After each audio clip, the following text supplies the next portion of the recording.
Hello, my name is Arthur, and in this video we're going to review over how I got enemy units moving. Now, for people who haven't followed along with any of these videos, being able to understand it might help to see the video where the player unit was given its navigation system. So it has the navigation system where the unit can be selected and given destination flags to travel to. So that's how the unit script works, adapting a little bit so that an enemy unit can be given destinations is just a small addition to what already existed. So it's not really a standalone kind of video where it makes a lot of sense without knowing how the units function in the first place. So in the unit script, we have the two functions where it receives its flags. So unit flags is basically an array packed with references to the flags that up till now only the player could plant, but now I've put in the system for enemy to make use of the navigation.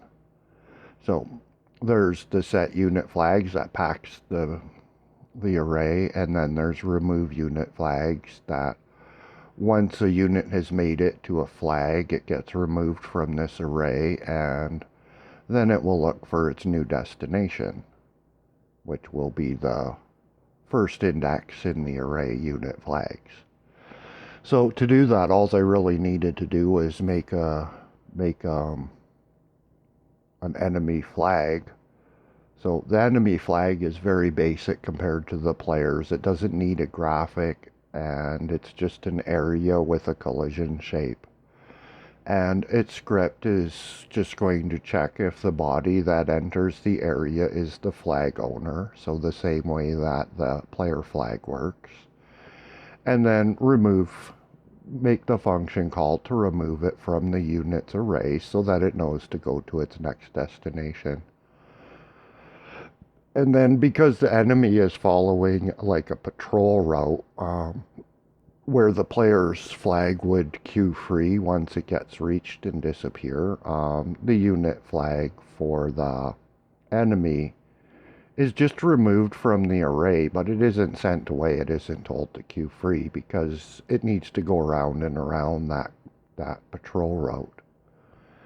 So it's kind of brought together and made to work with an enemy control node. So its script is also pretty simple. The way that it works is I add in an enemy vehicle, and to go with the enemy vehicle, it needs something to control it. So an enemy control node is put in, and it has a signal that it can send to its unit. So the signal is hooked up here so that each time a vehicle gets added that's an enemy vehicle, it gets an enemy control node and a signal is hooked up so they can talk. So what the signal does is on ready, the enemy control is filled with its flags. So it's holding all of the destinations for the enemy's route. So it just creates an array from its children, the flags, and emits a signal to its unit, because the signal's been hooked up, passing a reference to itself. So it passes a reference to itself to the unit. The unit stores that reference as its enemy control, so it can talk back to its control node. And then it passes a reference to itself back to the enemy control node. And that way they can both talk back and forth, and there's no further need for use of signals. That's basically just so they can swap references.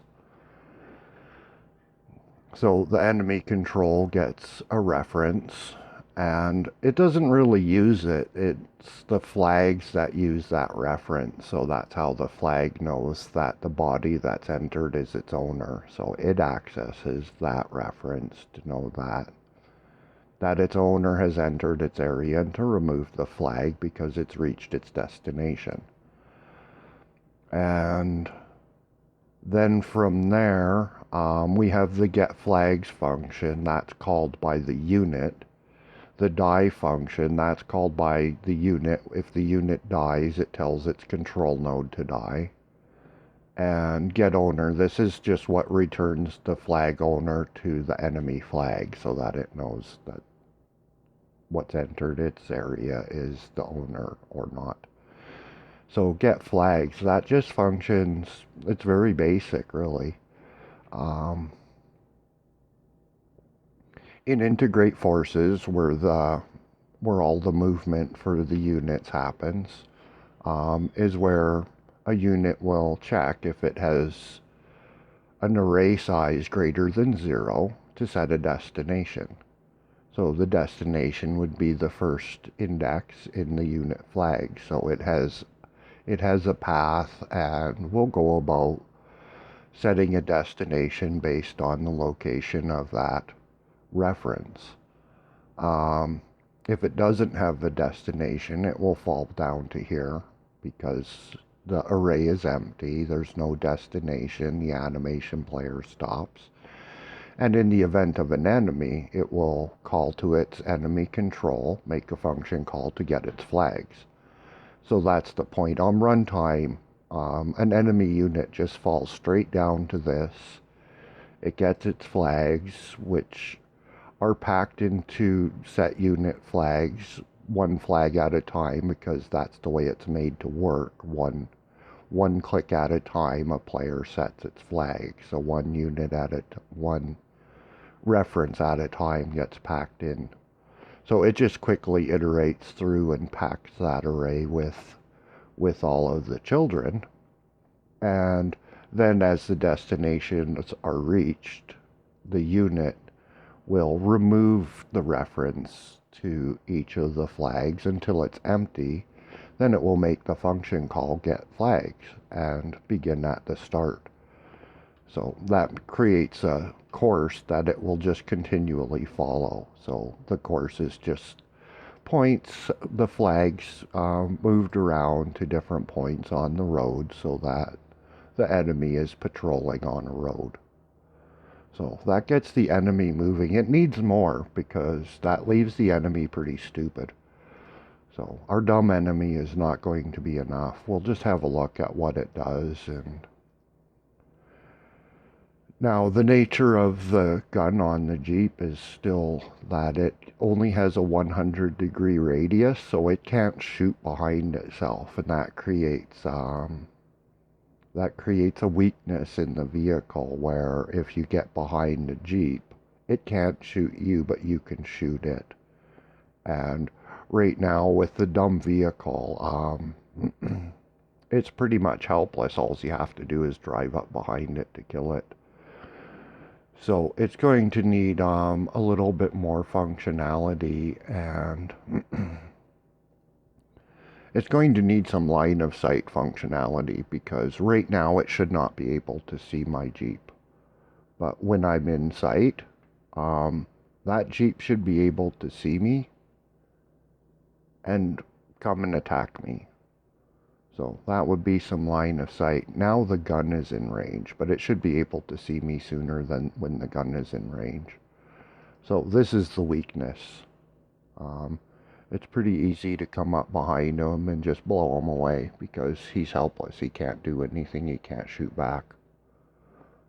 I think he might actually be shooting bullets there. I'm not sure. I couldn't tell. I don't think he should be able to. It's probably just a trick of light or something. So in the next video, what I'll be looking at is adding another area to enemy units, and that area will be larger and have a raycast. So when a player unit enters into that larger area, the raycast will look at the unit and determine if it has line of sight. So right now, what should happen if I start and I just watch and don't do anything with the mouse? What should happen is this enemy unit should turn around and attack this Jeep. So that would be the functionality I'm looking for. Whereas if I moved the player unit to being behind a stand of trees, and he's inside of that area, but the raycast hits a tree, then it would determine it does not have line of sight and just ignore the player unit. So give it the ability to determine if it's looking at the player or not. And yeah, we'll look at that when we get to it, but I can imagine a couple of different ways to go about it. One would be using look at, and one would actually be rotating the raycast and actually examining whether it has line of sight so that it doesn't just look at the center of the unit. The raycast would swing past the unit and be able to see the unit. Say I have a building and the player unit is poking out from the building, but its center is hidden. So just its nose is sticking out. So we would want it so the raycast could swing past and see the nose of the unit and go, okay, I can see that unit, and accomplish a little better than just look at and have a toothpick in between the raycast and the vehicle and have it determine, oh, I can't see that Jeep past that toothpick because the raycast hit the toothpick, sort of deal. And hopefully that makes sense. There's videos about that uses multiple raycasts, but I think the same effect can be accomplished with just one single raycast. Maybe functioning kind of like a turret or a radar, so it would swing past and then swing back and then determine, okay, I cannot or cannot see the unit, something along those lines. So we'll look at that in the next video and get that working so that we can smarten our enemy units up and make them a little bit of a threat to the player unit. And other than that, I hope this video was helpful. If the flag system is confusing, I would just suggest checking out the older video. That's always available. So that pretty much explains how the navigation system works. And we'll undo that. I accidentally moved them. So yeah, that's it for this video. Until the next video, take care.